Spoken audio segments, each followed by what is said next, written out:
Tempat ini sementara ditutup dan dihentikan kegiatannya karena melanggar peraturan daerah Kanun Kota Banda Aceh nomor 6 tahun 2014 tentang hukum jinayat. Kalau hubungan kan cukup baik gitu ya.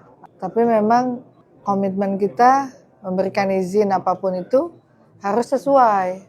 Maka kami mohon maaf hari ini kehadiran kita semua di sini mulai melakukan penyegelan karena ini sudah masuk kepada tahapan keresahan bagi masyarakat.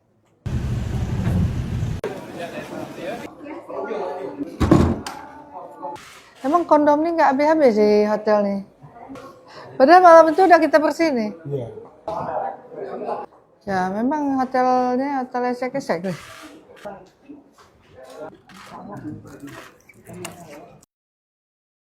Ada dua hal. Yang pertama memang izin usahanya itu adalah untuk residen. Kemudian ini dijadikan penginapan.